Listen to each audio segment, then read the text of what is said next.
2-2 to Woodson, and here it comes. And it is swung on and missed. And Tom Browning has pitched a perfect game. Welcome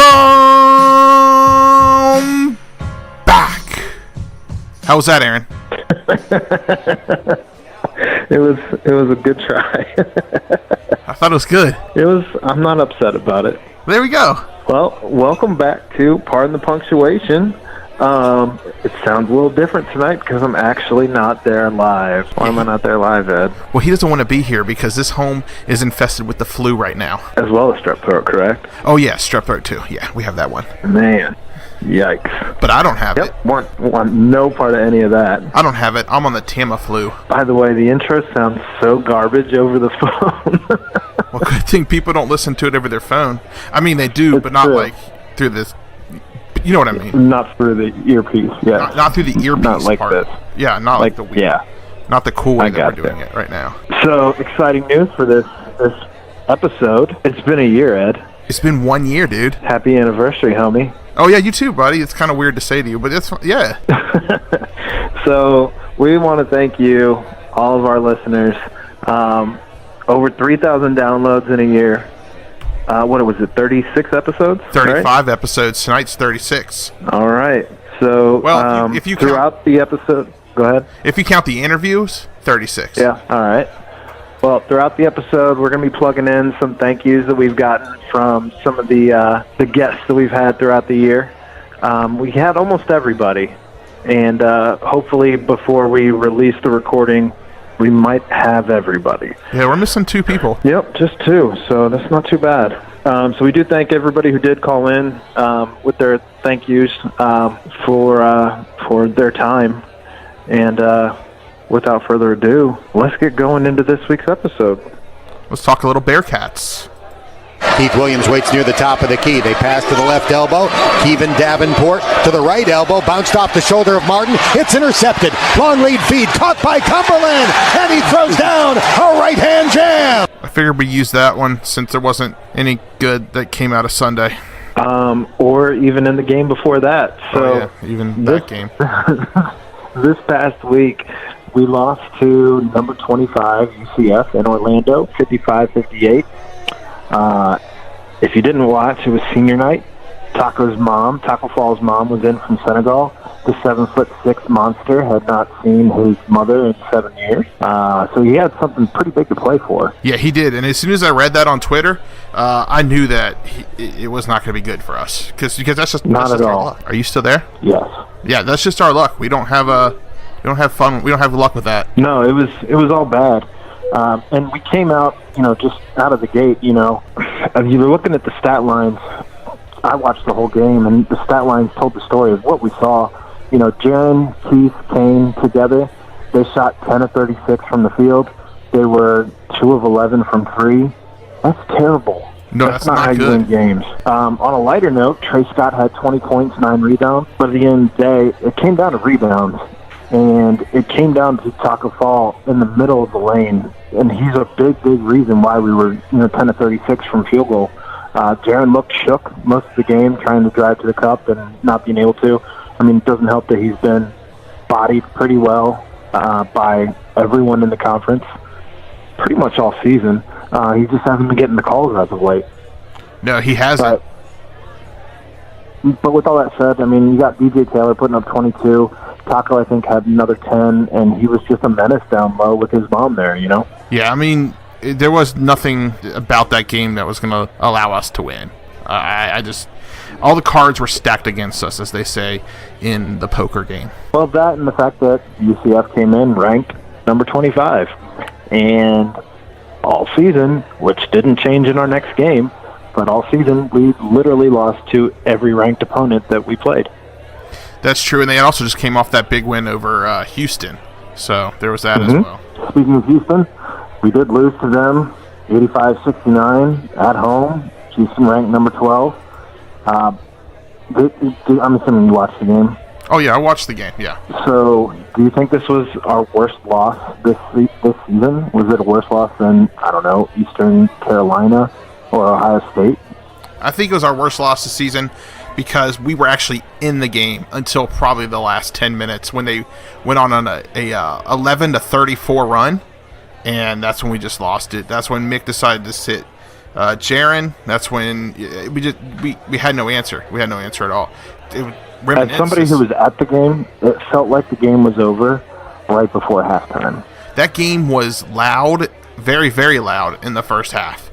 But then when they came back and took it, was it a 1-point lead before halftime? Well, we should have gone in, I believe, with something like a 6-point lead. We should have, yes. If memory serves me correctly. And we literally just held it all up. We literally laid a goose egg. It was terrible. It wasn't. We were out rebounded 42-28. I would like to say that that's probably our worst loss at home all year. I think it was a worse loss than Ohio State, even though absolutely. Ohio State wasn't ranked and Houston came in the number 12 team. I mean, we got to see Corey Davis Jr. do his thing. Respect and that guy. got to see a different Corey Davis than we saw the first time when we held him 12 points. Corey Davis is a good player. He is. If the coaches would have voted this week, I think he probably would have got Player of the Week or Player of the Year over Jaren Cumberland. Even though Jaren's stats are better, his stats are much better.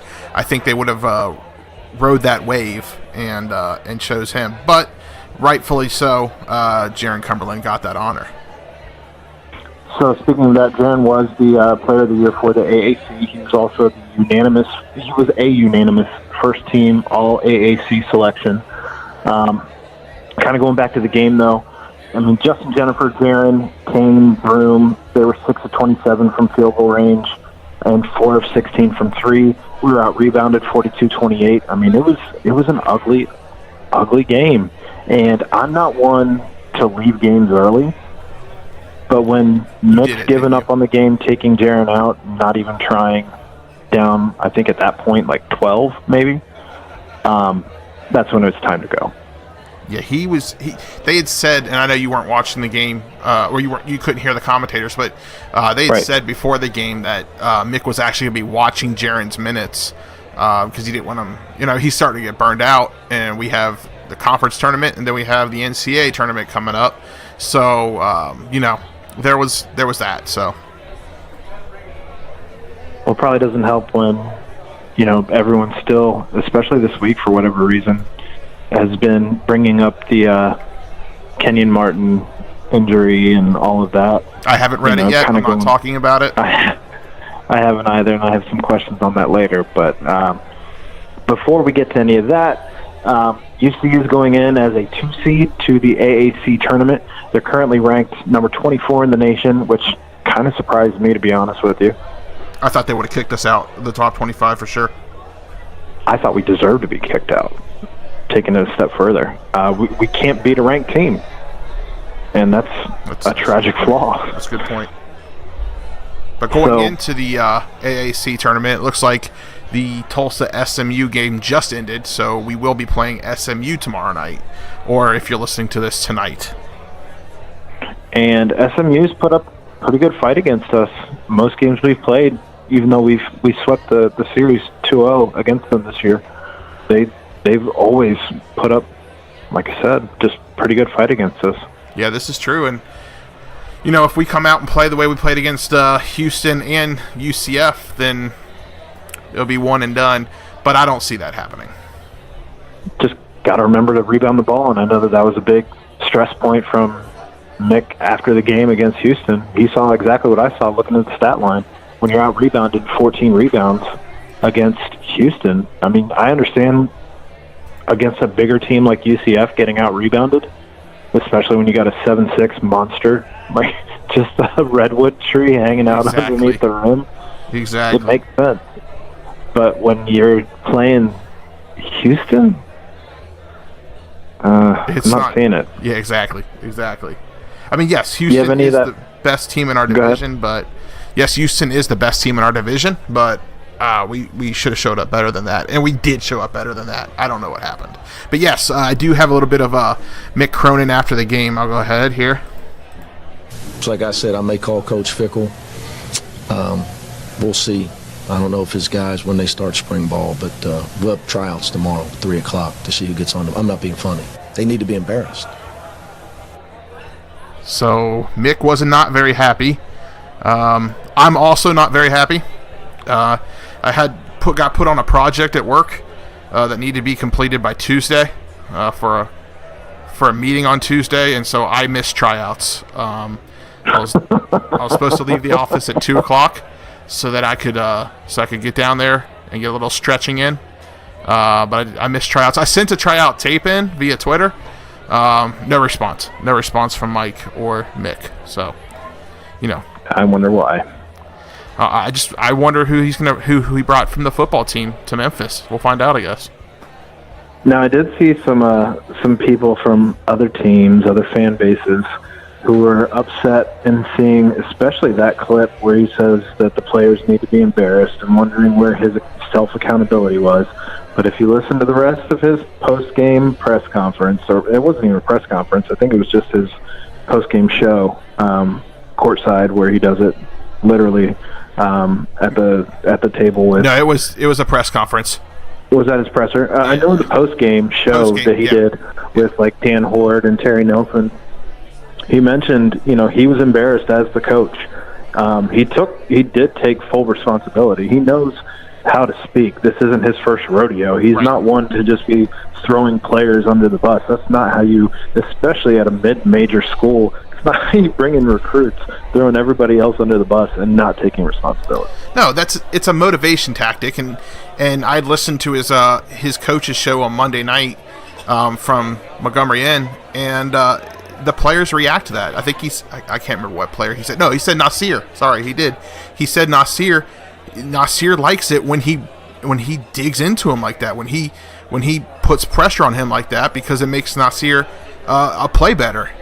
I mean, and for some players, that's the way it is. Mick knows his team. Some of the rumor is, especially when you see losing by that big on rebounds, you wonder where, as far as subs go, where a guy like Saseme is.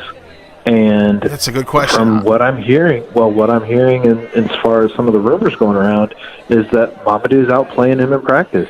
And good for him. He's not afraid to shoot the ball, which is something that you can say for several players on this offense. I will say they're afraid to shoot. Nasir did. It wasn't Nasir, right? Yeah, Nasir did come out and play very well in that first half. But, I'm talking about Saseme. Yeah, I know, but I'm saying, I would have played Nasir over Saseme because he was playing very well in that first half. That might have been Brooks' best game all season. Oh, absolutely. At least in the first half. Absolutely. Absolutely it was. So, anyway, we got the AAC tournament this week, Selection Sunday on Sunday, where we've not lost our bid to get into the big dance. I don't think anybody's concerned about that. No. What's your feeling as far as our seeding? If we do not win the AAC tournament, I see us coming in at probably a 7 or 8. If we do win, maybe as low as a 5, but I'm probably thinking a 6 or a 7. I think that if I was a betting man and I had to, gun to my head right now, make a choice, I'm putting everything on 7. Either way. 7 seems like the right number. Mm-hmm. Although I don't like that number because that means we have to come out with fire, but it is what it is, I guess. But if you're an 8 seed, you're going to have to play the 1 seed the next game, right? Right, and then also, I'll take a 7 because this is the team who, after we lost to ECU, I was wondering to myself what seed we'd have in the NIT. So I'll take whatever spot we have in the NCAA. It was supposed to be a rebuilding year, and we've done nothing but win most of the season, and except against the bigger teams. So, which is another thing about the fans. There's still some things to be built on, which we already knew going into this year, but also something to look back and be proud of this season. It's just another thing of some of the fans on Twitter, some of the fans on Facebook, just ripping into Mick Cronin because we lost to Houston. I mean, again, guys, this was supposed to be a rebuilding year. If you would have told me back after we lost to OSU or ECU or in between those two games, Mississippi State, I would have said, it's a rebuilding year. We're not gonna make a run like the run that we made. So, you gotta, we'll have, and everybody talks about Mick doesn't recruit shooters. We have shooters coming in this year. I mean, Kane Broome was supposed to be a shooter. Unfortunately, that didn't pan out. It is what it is.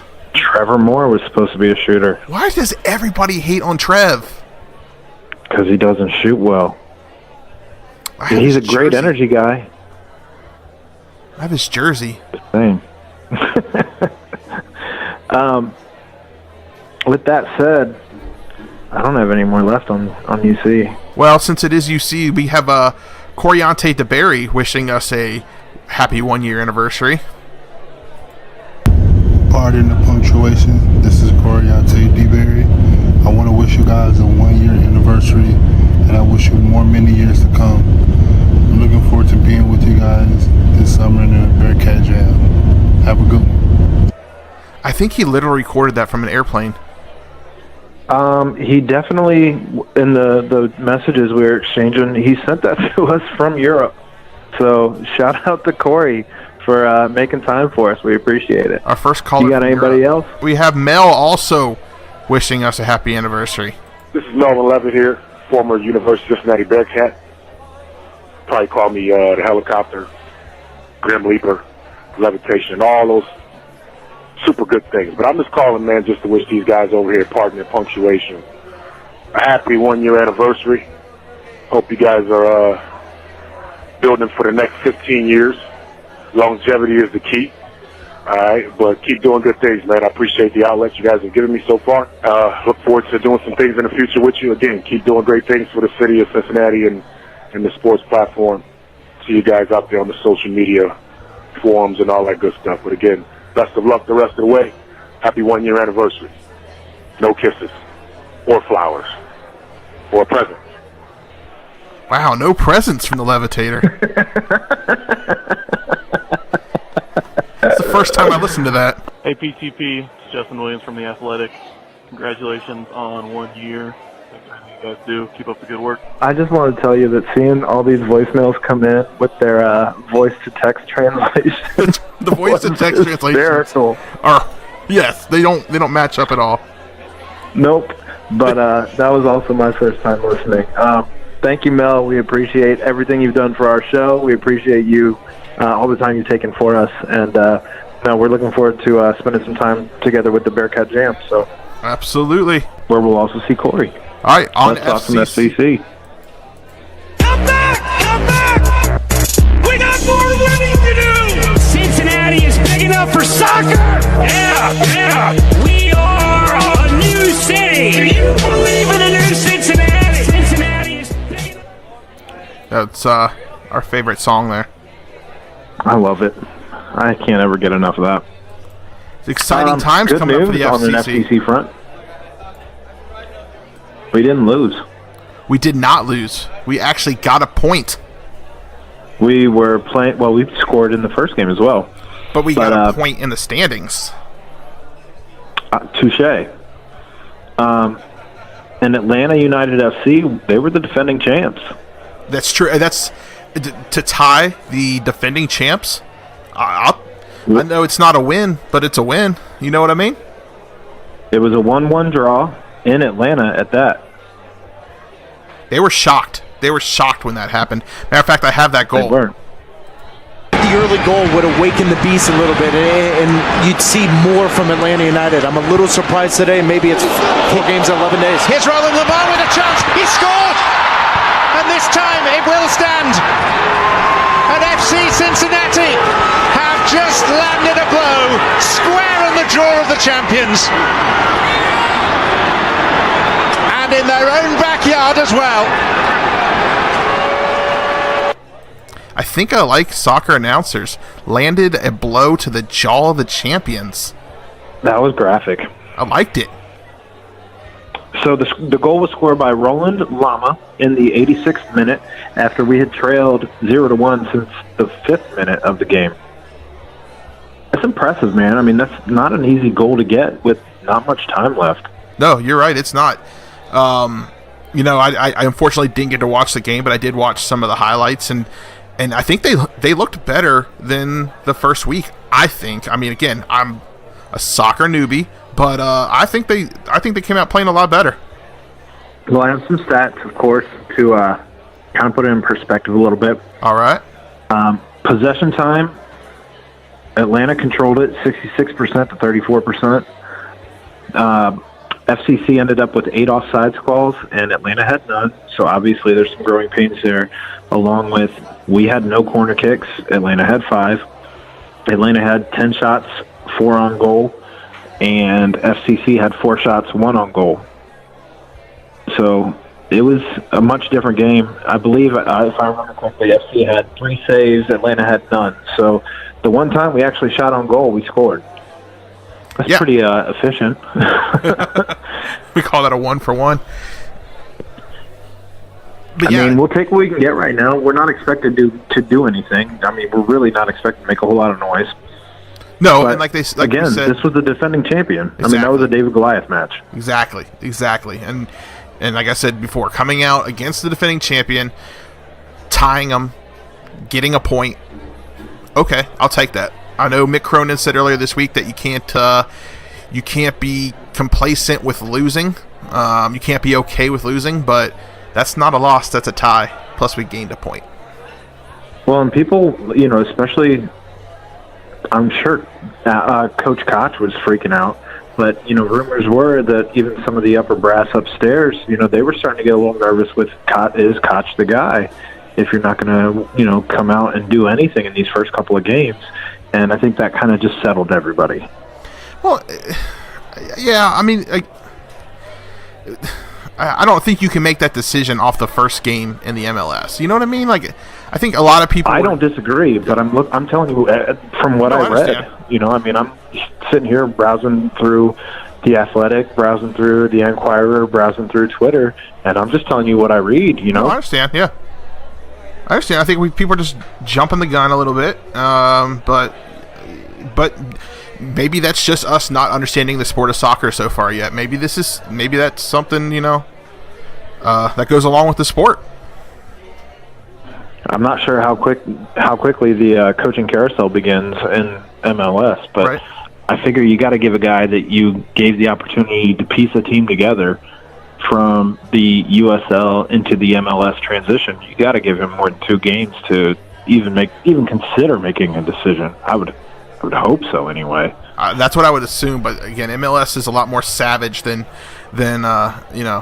Major League Baseball or basketball or even football, I guess. I mean, look how long it took us to get rid of Marvin. So, touche. Well, we do have our first MLS home game. It's going to be in Nippert on Sunday at 5. We are hosting the Portland Timbers. Now, for those of you putting things together, yes, that is St. Paddy's Day. Can't imagine what's going on at Nippert on Sunday. But Portland is also 0-1-1. They did tie the Colorado Rapids 3-3, and they lost to LAFC 4-1. So they've put some points up. I mean, as far as goals, rather, not points, but they've definitely scored some goals here. I don't know. I mean, it's going to be interesting to see how we do against a team that seems a little bit more offensive. I'm also interested in seeing how Nippert's going to hold a MLS game. How Cincinnati is actually going to, I don't know what the word is I'm looking for. How they're going to receive an MLS game for the very first time. So it should be an exciting weekend. On top of St. Patrick's Day. Going to be bananas. Oh, BANANAS, man. And I'm excited to see how the MLS responds to the Bailey, because I'm not sure that, obviously we know that there's a lot of excitement here at home, but I don't know how it compares necessarily around the league. I like to think, as far as being a homer and having gone to a game or two down there, it gets loud. Oh, yeah, it does. At least listening to it on TV. I've been to one game down there. Yeah, it gets loud, and I don't know that I've heard any other stadiums get that loud except for over in Europe. So, yeah, it could be a little interesting. the Sounders game was definitely loud, and listening to the clip you played, Atlanta seemed like it was pretty loud as well. So we'll see if we can offer anything to kind of rival that here at home. I got to think that the crowd's going to be extra hyped with it being our first home game. You're going to have so many, rather than people who like just come and buy general admission tickets, you're going to have so many people who've invested in, the season tickets here, because we sold a ton of season tickets. Yeah, you're absolutely correct. And I think the game's not a sellout yet. I think they're expecting it to sell out. Oh, looks like Troy Kilpane's playing tonight. Oh, for Orlando? Is he playing for Orlando? Yeah, for the Magic. But yeah, it's going to be exciting, and it's kind of cool also, seeing pictures on Twitter and seeing, from the last two games. They always talk about the Steelers are a traveling team. Their fans travel. They always talk about how St. Louis fans travel. You don't hear how Reds or Bengals fans really travel. I think UC fans travel, especially to Nashville last year and some closer areas. But seeing the amount of people traveling for FCC fans traveling for these two games is pretty awesome. It's really awesome, actually. If you've been watching the games, they actually pan to where the sections are, and it's been fairly impressive. I mean, Seattle's no easy trip. No, it's not. And, Atlanta's much more doable. You can do that even after the game. You can make it home before before bedtime. Yeah, Seattle's no joke. Yeah, we also talked about last week how I told you that a friend was going to the game and that they got an email about security and things like that. She came back and she said actually the fans out there in Atlanta were very, very good, very gracious hosts. They didn't have problems or anything like that. So I guess it is a little bit more tame than over in Europe here in the United States when it comes to soccer. I mean, I can tell you my wife's been to Cleveland and had batteries thrown at her, so. That's Cleveland. Yeah, well, we'll get into that here in a little bit. In the meantime, I think we got some thank yous. Yeah, we have a thank you from, if you guys remember, this was our third interview. I don't even remember anymore. We had Bill, and then we had Max, I think. Yeah, that's what we had. So this is Max. He was at the Pride group. Am I correct? I believe so, yeah. So this is Max. Congratulations, pardon the punctuation, for 1 year in business. You guys do great work. Thank you for having me on to talk some FC Cincinnati.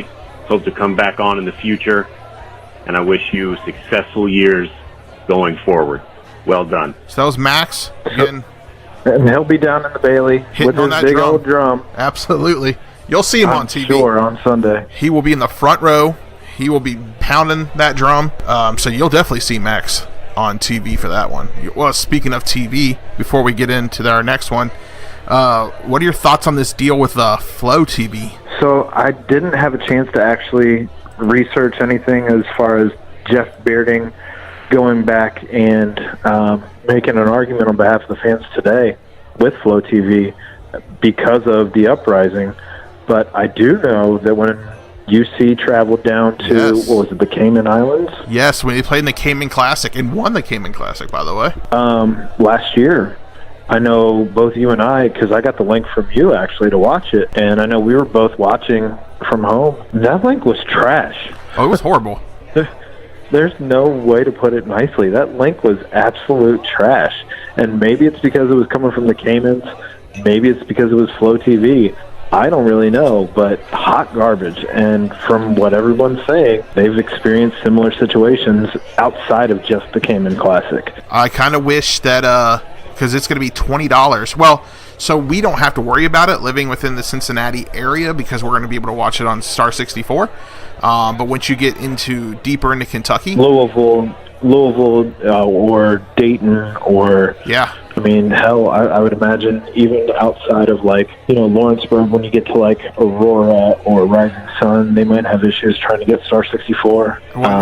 You're definitely not going to get it done in Lexington. So if you're trying to build some of those rivalries, or on the flip side of that coin, if you're trying to recruit any of the fans from the USL with Louisville, since they don't have a real MLS team. They play on a soccer field. On a baseball field? That's what I meant to say. Hard situation. Better joke if you get it right. Yeah. But sorry about that. If you're trying to recruit any of those fans, or even if Columbus is trying to watch from afar to see, you got soccer fans who want to watch the soccer game, they got to pay to play. Well, pretty much.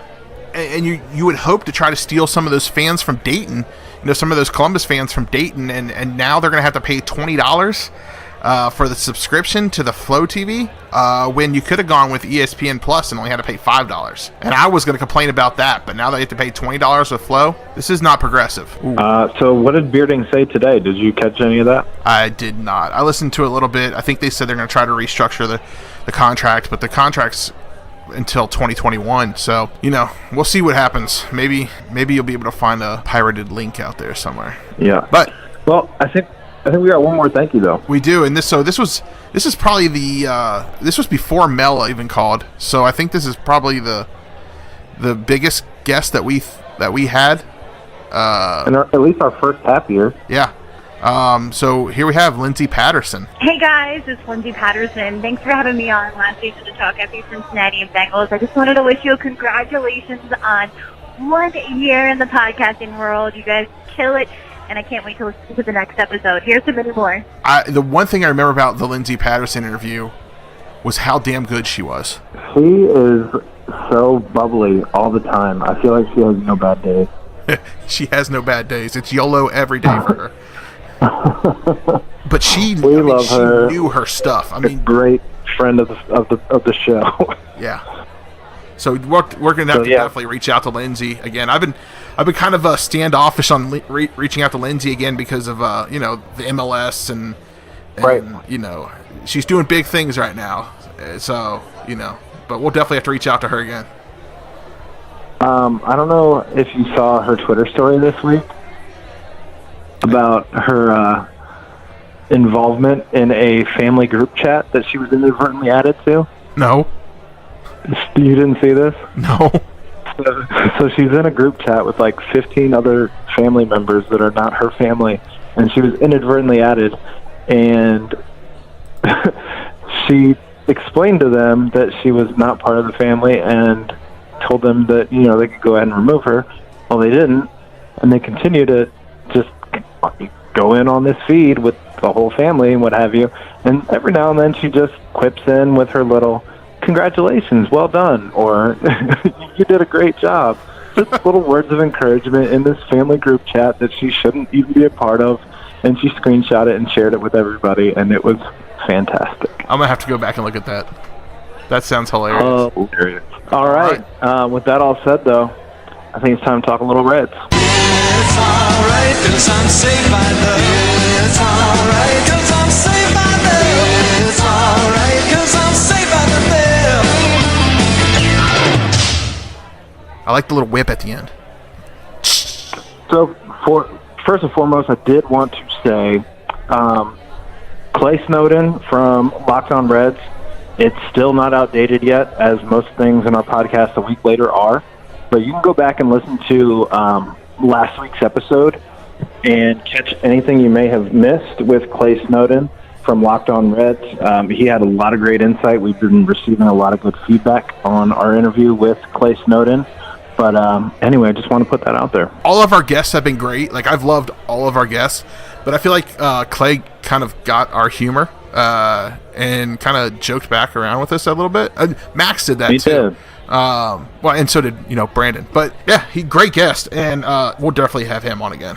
He was a lot of fun to have on the show, and we're definitely looking forward to some more time spent with him. Absolutely. With that all said, though, we did have some significant cuts here this week where we sent some guys back to AAA, and I would assume AA as well.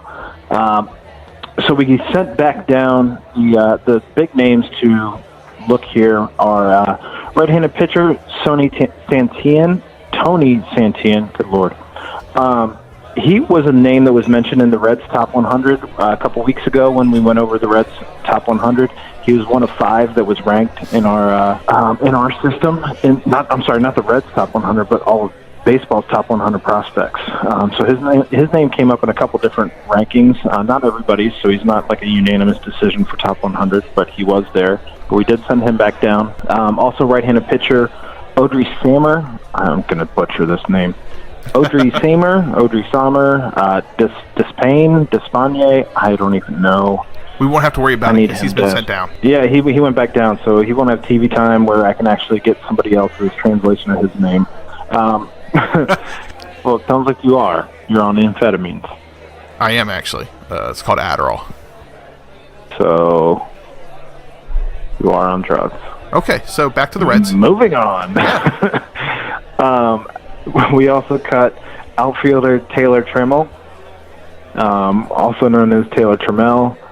I believe he's actually pronounced Trammell. I think so, but too. Everyone calls her Trammell. Everyone calls him Trammell because there was Alan Trammell who played in baseball, and apparently he keeps getting asked about Alan Trammell, at which point he was tired of answering that question because he's not actually related to Alan Trammell, at which point he started just saying, yeah, that's my uncle. True story. That's I like that. It's good. In other difficult names to pronounce, Aristides Aquino. I'm not even going to try that one again. Also an outfielder, along with outfielders T.J. Friedel, Brian O'Grady, Mason Williams, and Kyle Wren. Also cut were Tyler Stevenson and Chris Oakey, both catchers, and infielders Jordan Patterson and Alfredo Rodriguez. The good news is none of them are on the 40-man roster, so nothing we have to worry about as far as any of that goes. Other big news with the Reds in the last week, Sal Romano is officially going to be in the bullpen this year, so he's going to be training for that, which I think is a great move.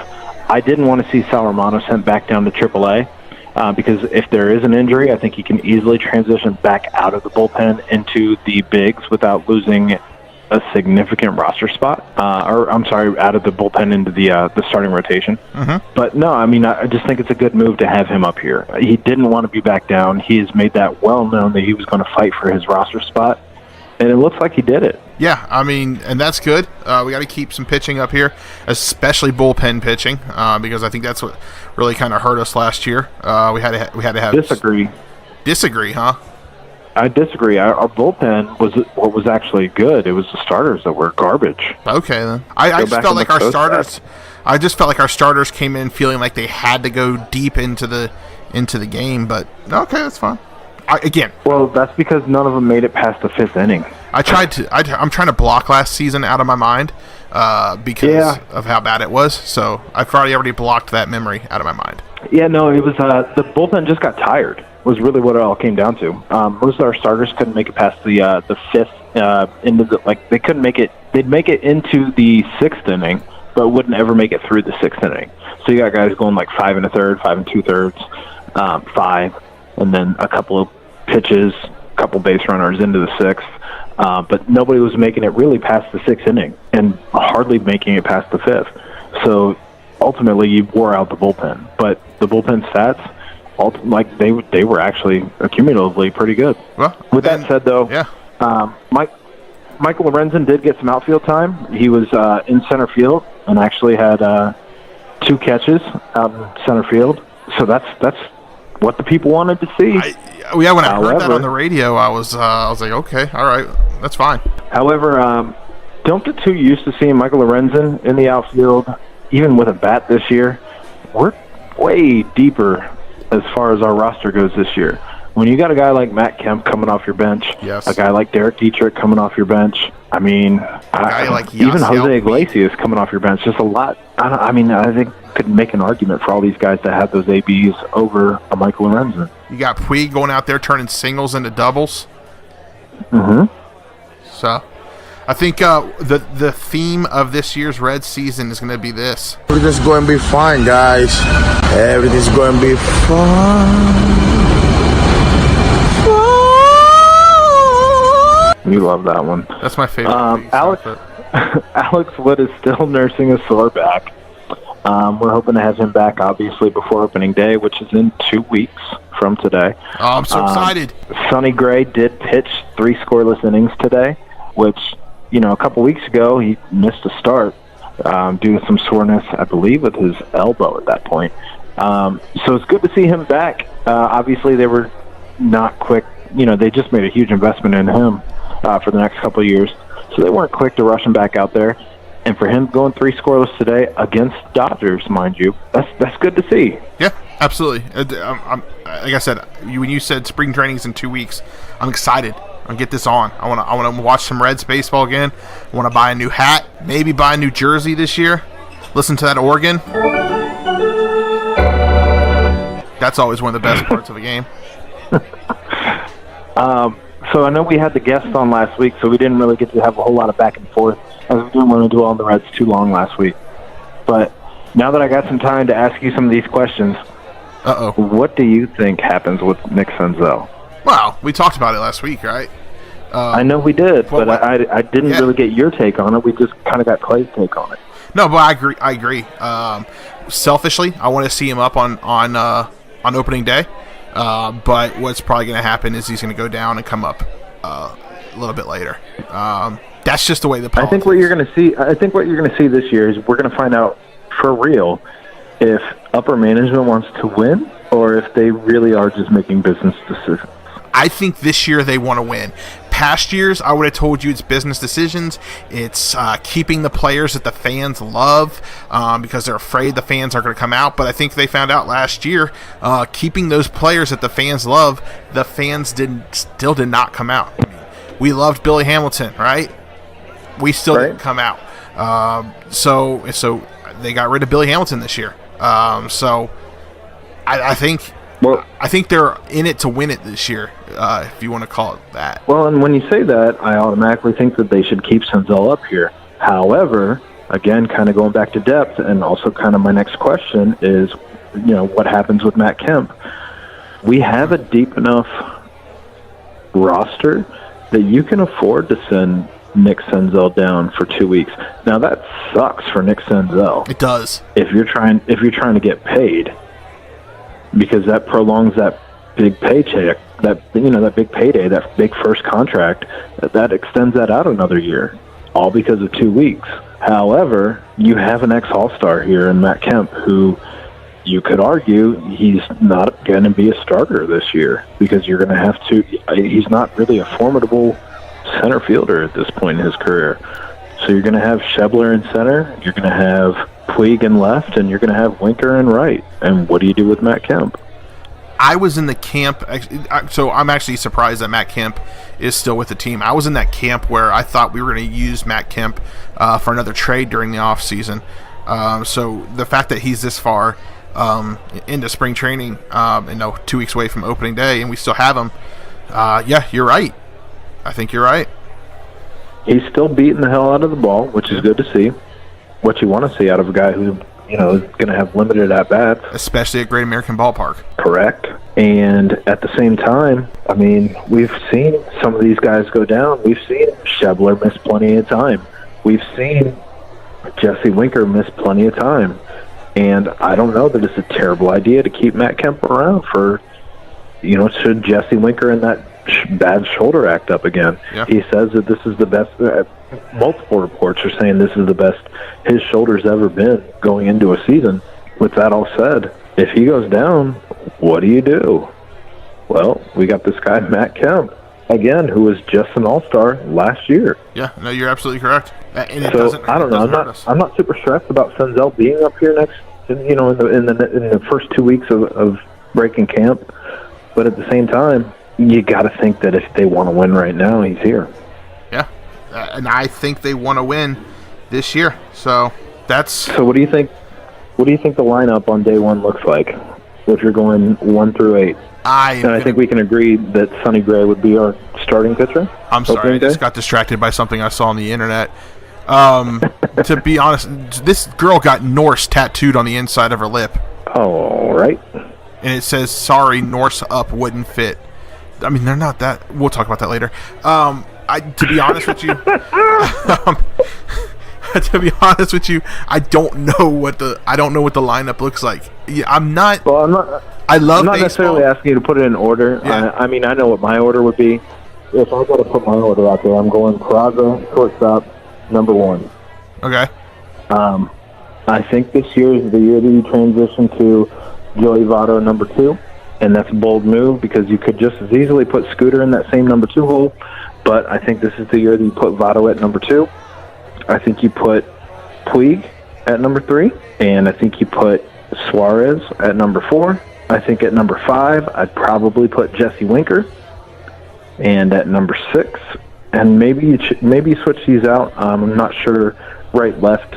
combinations between Votto, Puig, Suarez, Winker, Jeanette, but I think Jeanette would be your number 6. And again, you could switch out Jeanette or Winker for 5 or 6 and still feel pretty okay about all that. Honestly, when you just said right-left combination, I thought you were about to tell me the code for Contra. No, get out of here. Okay. Number 7, who am I missing here? Outside of Tucker at 8. Tucker Barnhart would be my 8. 7 will be, I guess, Shepler or Senzel, whoever's running center field. And obviously that could change based upon performance throughout the year. But we have a disgusting, serious offense with not a whole lot of defense, as we discussed with Clay. Aaron, when you're here, I get distracted by when you're not here, I get distracted by the internet very easily. How come a video just came up on Twitter of Bob Huggins popping up out of a coffin? You haven't seen that video this week? Get out of here, man. It was from the 90s, back when Kenny Martin got injured, and he said, "We're not dead yet." Wow. Sorry for the distractions. All right. I failed. Do we have any thank yous for the Reds? Opening day is 2 weeks away. We do. Yay, Reds. So we have Sean, who was one of our first interviews. Early guests, yeah. We have Sean, Sean Young of Locked On Reds, and we have congratulations from him. Hey, this is Sean Young with Locked On Reds. Congrats, Aaron and Ed. 1 year of the podcast. Really enjoy it. Thank you for having me on. Definitely happy for you guys. The podcast is very funny, very insightful.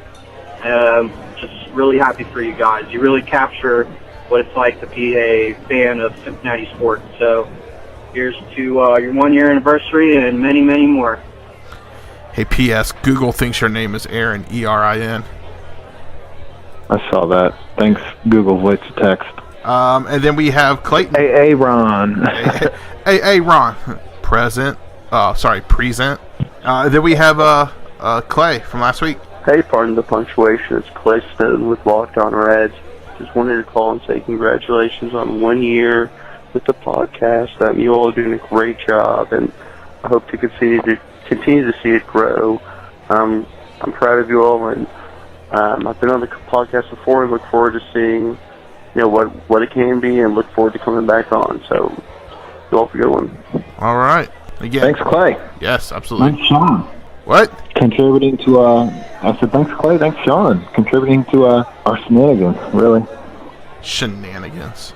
All right, we go on to the to the Bengals. It's St. Patrick's Day on Sunday. Come on, man. Oh, I got you. All right.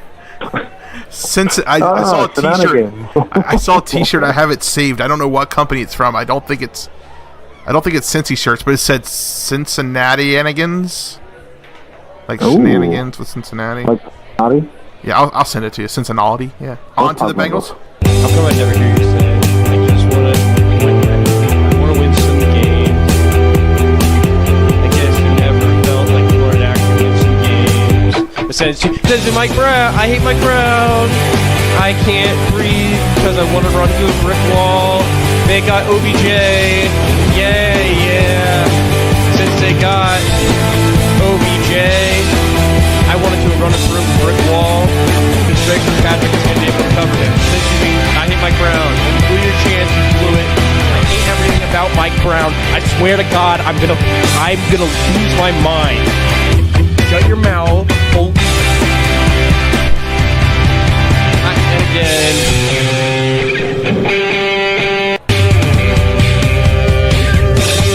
I hate Mike Brown. So, that's... Uh-oh. What is going on here? I think we got a phone call. Should we answer it?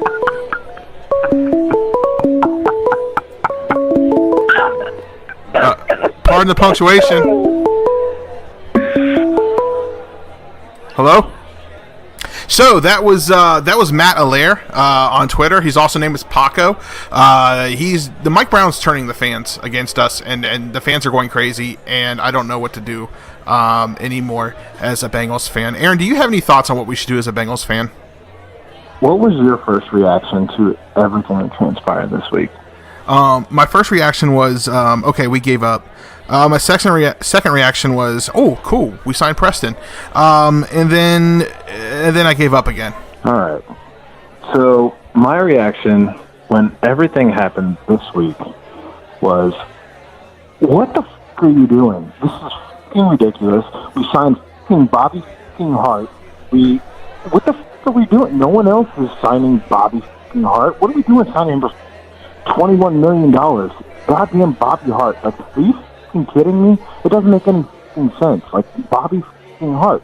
And then, we got the Browns. They're trading for OBJ. Meanwhile, we're signing Preston Brown. We're signing C.J. Uzama, both of which are formidable, but they're not anybody by comparison to anything anybody else is doing. Sign a free agent. And then, I had some time to sit back and just breathe a little bit. And I'm like, all right.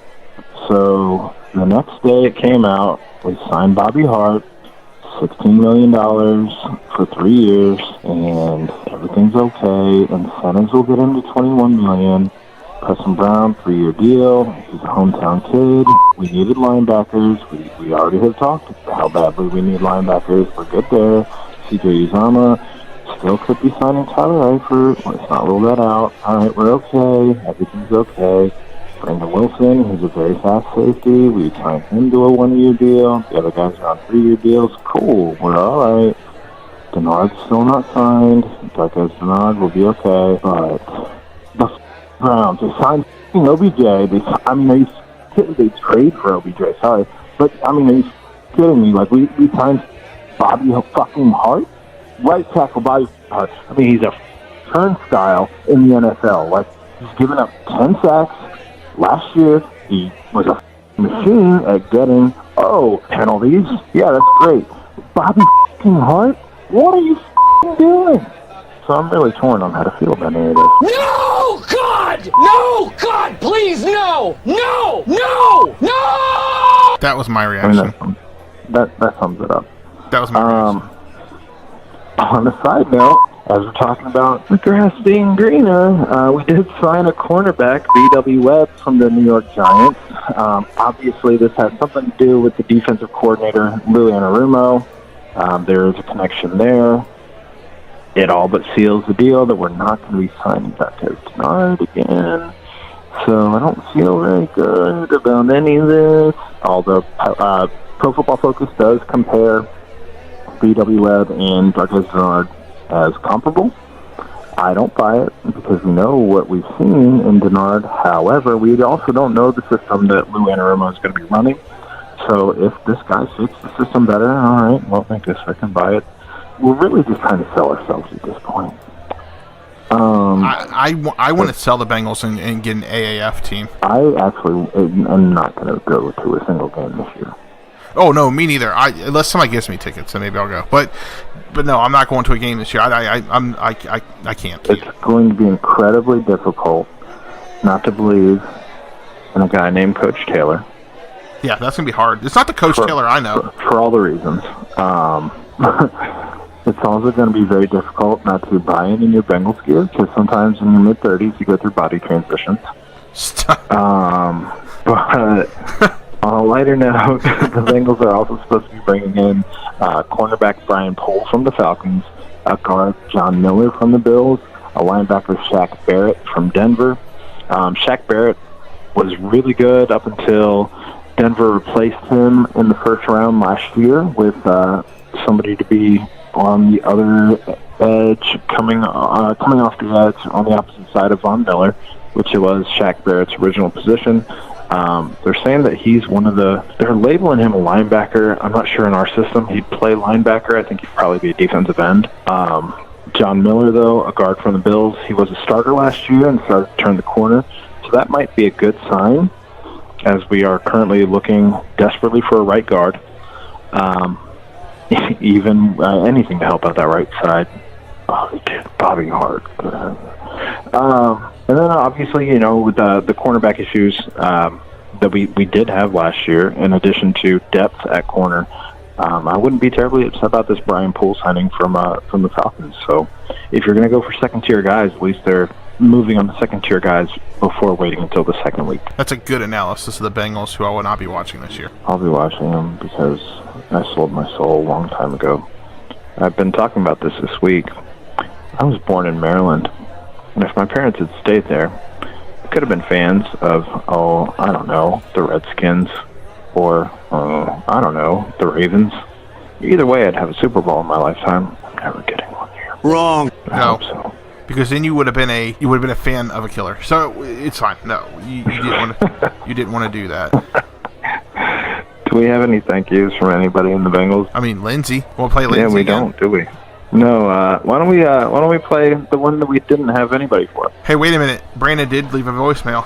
Can you play it right now? I can. Here it is. What's up, fellas? It's Brandon, your favorite Browns fan from the 937. Just wanted to call and wish you guys a congratulations on the 1-year anniversary of the start of the PTP, also known as the Pardon the Punctuation podcast.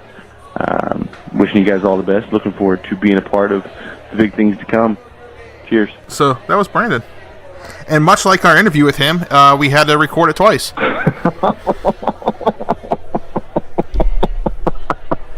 Lots of technical errors. Played.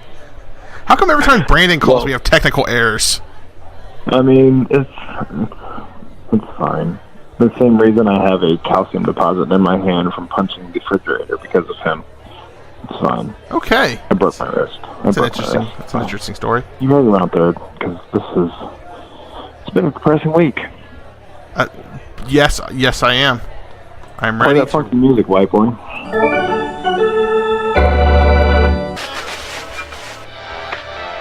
All right, rounding third. You want to go first, or you want me to go first? Did you do anything to celebrate our first day this year in the 70s? Or anything to celebrate Pi Day, perhaps? Today?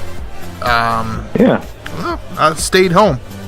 And I did work from home, and then no, I didn't do anything, no. All right. I grilled out last night. Ooh. I was planning on grilling out last night, but I had to coach soccer, so that didn't happen. I had bacon-wrapped steak kebabs. Sounds delicious. And chicken kebab for Danielle. Now, did you really grill out, or did you go over to the neighbor's house and ask them to grill it for you? No, I really grilled out. Well, you know, almost got me cussing me out. Huh? I said, you almost got me cussing me out. Yeah, I grilled out. Get out of here. All right, then. So, how about those NKU Norse? I was rooting for 8 State. Oh, no, I know you were, but how about those NKU Norse? Congratulations. Just icing on the cake for my week. They've been eligible for 3 years to make it to the They've done NCAA well. tournament, and they've made it 2 of the 3 years. And in the third year, they made the NIT. Yeah, that's true. Which is not something that everybody in that conference can say. So, congratulations to us. Well, to me, I Congratulations. I mean, it's good to see a local team doing well. I just didn't want it to be that team that night. Yeah, I mean, the Bearcats went out in December and beat the area's most premier team, and then they turned around and beat Xavier 4 days later. It was a big week in hindsight, that tweet from For all those listening that don't know, I'm not a hater. I just went to Wright State, so. I understand. I understand. I did graduate from Wright State, so it's not just that I went there. Have you seen the trailer for the Avengers Endgame yet? No, I don't get into Marvel movies, man. Well, it just came out today. It looks so good. God, I can't wait. Didn't you go see it last Thursday? More saw Captain Marvel. Oh, gotcha. Yeah. But the Avengers Endgame is the sequel to the Avengers Infinity War. So this is going to be the big one where they probably will kill off some characters, that, especially the ones that aren't coming back, like maybe a Tony Stark or a Chris Evans or a Thor, what's his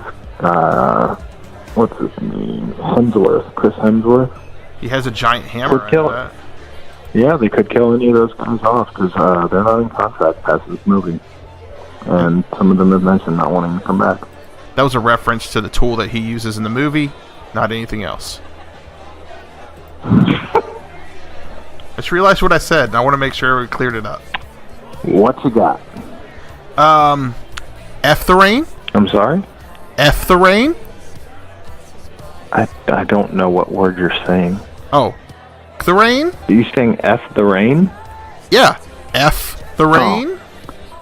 I thought that was one word. No. You're gonna have to bleep that one too. No. Yeah, the rain. No, I didn't really. I mean, it didn't bother me too much today. I didn't have to worry about tornadoes or hiding in basements. So well, I was in Butler and Warren County, and that's a little bit north of you. Well, good for you. Next. Have you bought any Easter egg candy yet? No, but I did see that the Starburst jelly beans were out, and so I'm gonna have to pick some of those up. We just opened our second bag of Starburst jelly beans here in the house. You cannot not buy those. Huh? You cannot not buy those. Danielle's addicted to them. It's her crack. Also, I definitely, when I made the run for Pardon the Punctuation beer last week, I did buy a handful of Cadbury cream eggs. They had like buy two, get one free, so... And you didn't bring them in? I was in. No, I ate all of them. That's a good partner.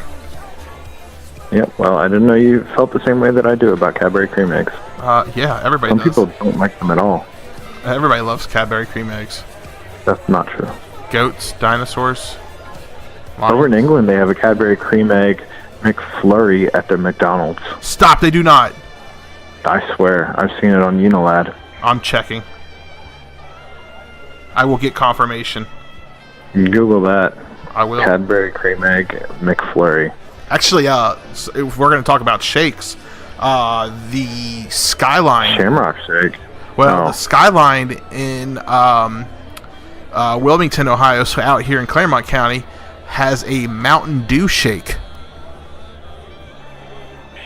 Get up Mountain Dew years ago. Oh, I didn't. I had one tonight. I know you didn't. What's your question, man? How about NKU Barstool? They're pretty cool, right?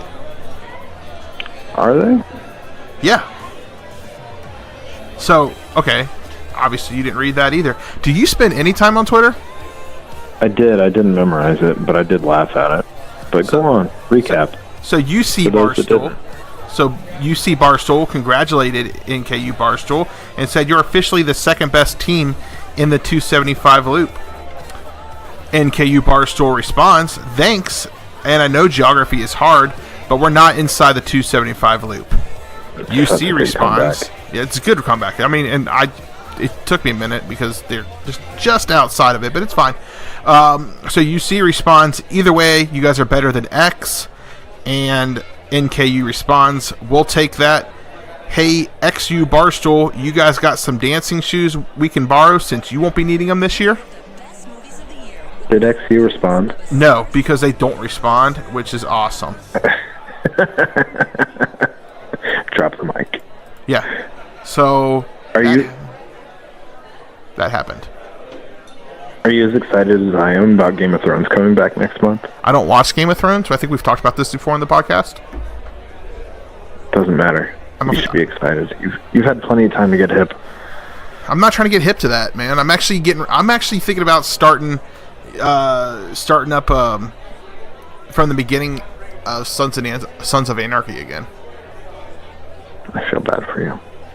I don't feel bad for myself. But tell me about how much you love Game of Thrones. Well, I'm excited that it's coming back next month. Although everyone's disappointed that it was supposed to be movie length every episode because they're only doing 6. Every episode was supposed to be movie length, so roughly an hour and a half. The first 2 episodes have been reported as under an hour. Under an hour? Under an hour. That's horrible. Big news. Like 54 and 58 or something like that. I wish you'd ask me more questions about Married at First Sight. I can't give you anything on that. Okay, well, go ahead and watch that. When you start watching that, then I'll start watching Game of Thrones. I hate you. Okay. Hey, how do you count attendance at sporting events? Shout out Stewie Gilchrist. He is living rent-free inside of every Xavier fan's head, and I love it because it's now been. They're like the first to respond to anything that he says. It's been like 3 weeks since he made that comment, and they're still hounding him for this. They unbelievable. Apparently, they don't know how to count over in Norwood. Accurate. So that's always awesome. I did have somebody shout out to the second school in Cincinnati that nobody remembers at a adopt-a class that I was at this week, where like we adopt a first grade class and we go and volunteer like an hour of our time a month and hang out with these kids, whatever. Somebody's like, yeah, I went to that other school that nobody ever remembers in Cincinnati. I was like, there's a reason it's not Cincinnati, it's Norwood. He didn't like that at all. Wow. That's pretty awesome. Brought my A game. Yeah, good job. So have you brought yourself to read Justin Williams' article in The Athletic about Kmart yet? I haven't. I think we already touched on this, where you said you didn't, but are you going to? I am. I'm going to. When he said that, what was yesterday? Wednesday? So Tuesday night, when he said, guys, I'm getting ready to drop a story that some of you may not like, but please give it a read anyways. I knew it was either the Nevada game or this one, or the Kenyon Martin story. And it turns out to be the Kenyon Martin story. I cannot bring myself to watch that video again, so I don't know that I can bring myself to read that article, but I will read it because it's Justin. It's Justin, and ESPN does not give him the respect that he deserves. And neither does the AAC. Kenny Martin or Justin? Justin. Oh.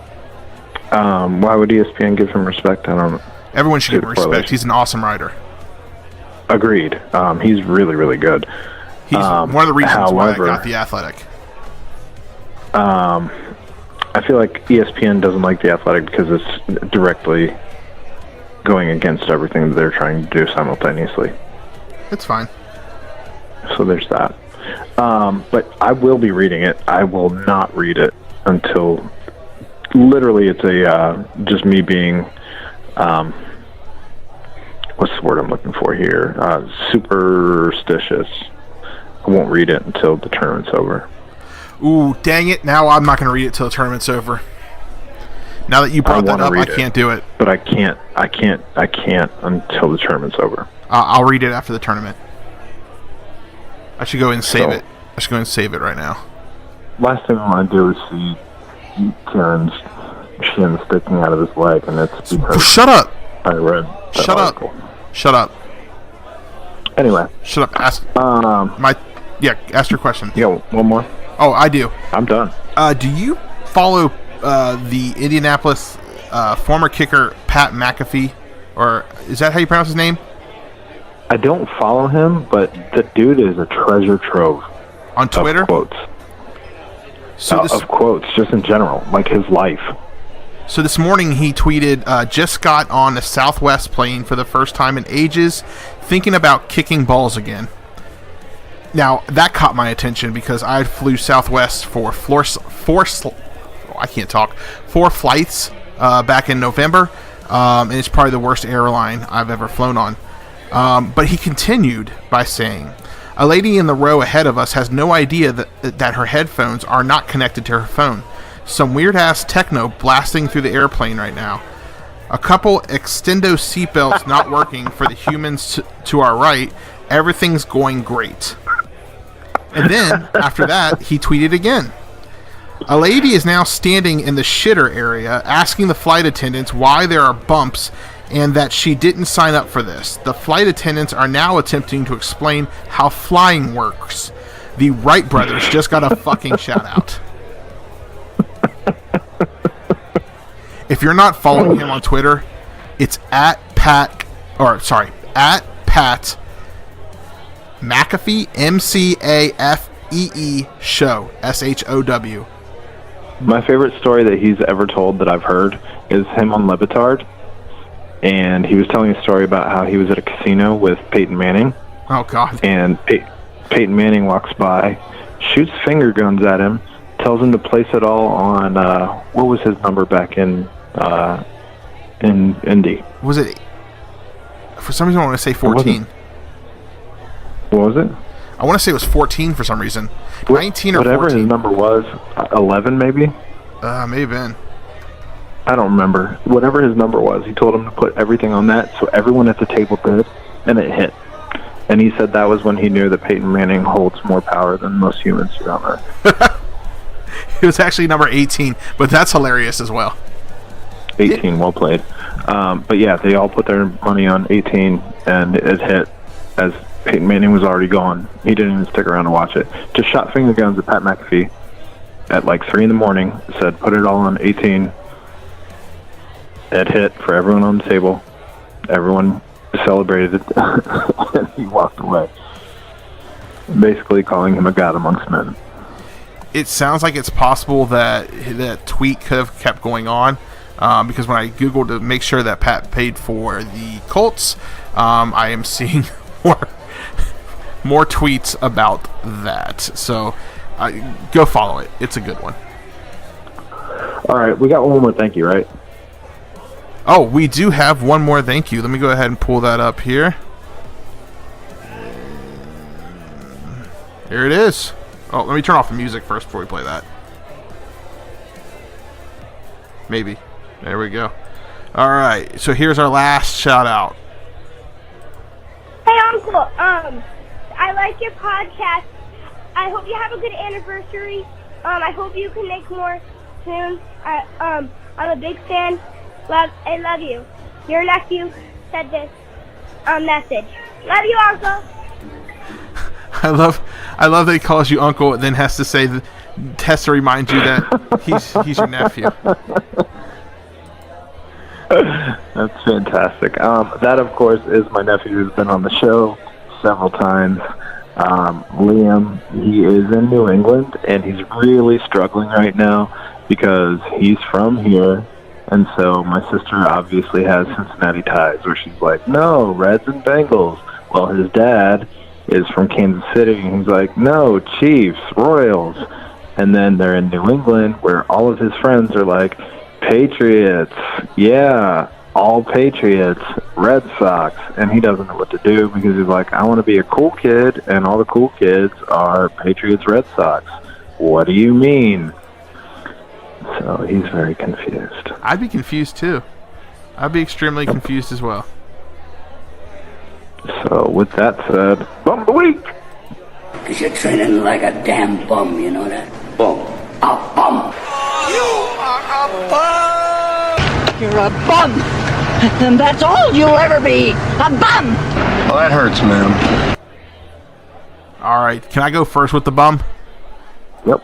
All right, so I'm going to play my bum of the week, and you guys will all understand in just a minute why this person is my bum. What is your emergency? Yes, ma'am. I'm calling because there's someone out in front of our house. We just drove home, and he's yelling and screaming and, like, flailing his arms. A frantic 911 call to Shaker Heights Police Tuesday night. And I don't want to get my kids out of the car yet because I don't know what's going on. First, I thought it was a woman because it was very high-pitched.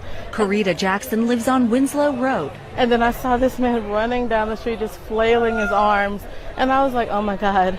So I put my kids back in the car, of course, and so I called the police. And then, boom, we got OBJ.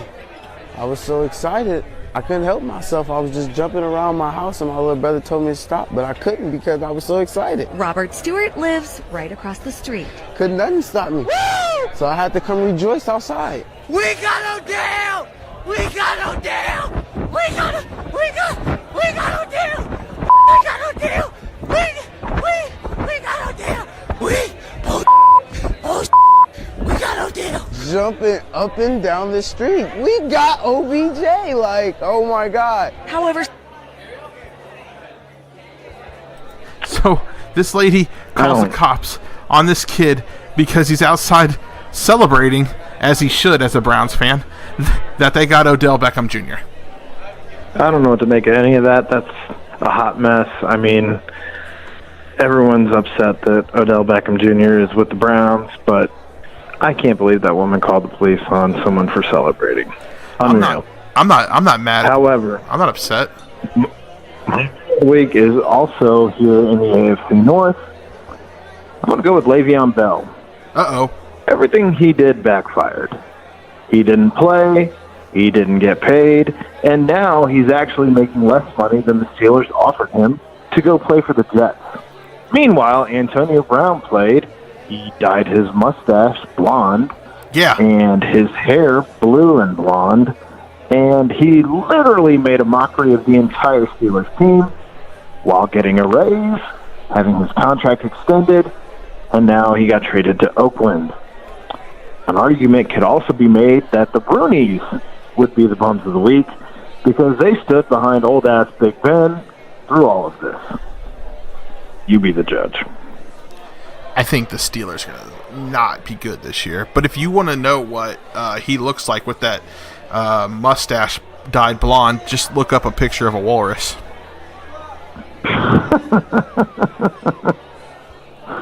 Somebody. It's very strange and uncomfortable. It was very weird when I saw that interview. I think it's already gone, though. I saw a video of him today wearing an Oakland hat and celebrating by doing push-ups, I believe, outside. And I don't believe he had that awful mustache anymore. He was doing push-ups outside. Wait, who is he, T.O.? I don't know, maybe. He's just excited. He had his Raiders hat on. So, with that all said, one thing I did want to mention before we leave this podcast, I totally forgot. Chad Ochocinco is playing soccer now. I saw that as well. Officially. So, congrats, Chad, making a dream come true. One day, when FC Cincinnati makes it on FIFA, I'm going to buy it and I'm going to play him. He's not professional. You do realize that, right? No, I'm saying I'm going to play him online because he likes to play people all right. in FIFA. Yeah, okay. Yeah. Well, let's do What's in Ed's Fridge. It is now time for everyone's favorite segment. What is in Ed's Fridge? All right, I'm going to grab my beer real quick. Go ahead and talk. Yep. Well, I am opening my beer right now. I have Mad Tree Shade. It's a blackberry tart ale with sea salt, which sounds like a weird combination, but it's, I don't know, it's a alcohol by volume 4.6%. I don't see the actual, I don't see anything other than that, so that's what I'm going with. Blackberry tart ale. So what you got, bud? I'm going original. I'm going with the Christian Moorliner original lager because I was going to go with the red velvet donut beer again with Ric Flair on it, but I decided I didn't want anything that heavy, so I grabbed this original lager to commemorate our original podcast 1 year ago today. Fair enough. Well, cheers to you, Ed, from several miles away. It feels weird doing this without you. I can see from miles and miles. No? Nope. No, we won't do that again. 2 thumbs up for this Shade by Mad Tree. All right, there you go. All the good Reds beers are getting ready to come out again. So you got Can't wait. 1957 from Braxton. You got Hustle coming out. You have Mad Tree's going. What's theirs Rounding called? Third. Yeah, Rounding Third. Yeah. So we got some good stuff coming out. We'll have to do that one next week, I think. Okay, that sounds good. Yeah. All right, man.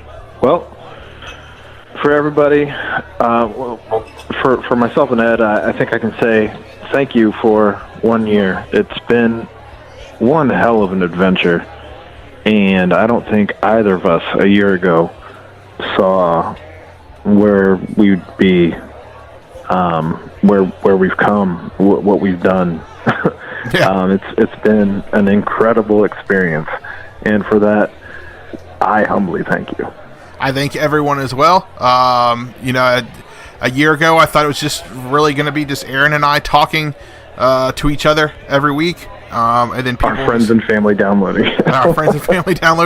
But, after that game last week or 2 weeks ago at UC, and that guy actually knew who we were, or actually knew of the podcast, that was kind of awesome. And then from sending that first email out to TBT asking if we can get press passes for our, at that time, I think we had maybe 500 downloads, podcast. And them actually giving them to us. It's been a fun ride. So here's to that, and here's to, as everybody else said, many more. Another year, man. Another year. All right. Well, with that said, I love you, Ed, and I'm not ashamed to say it. And again, thank you, everyone, for listening. Thanks. We'll catch you next time. All right. Bye.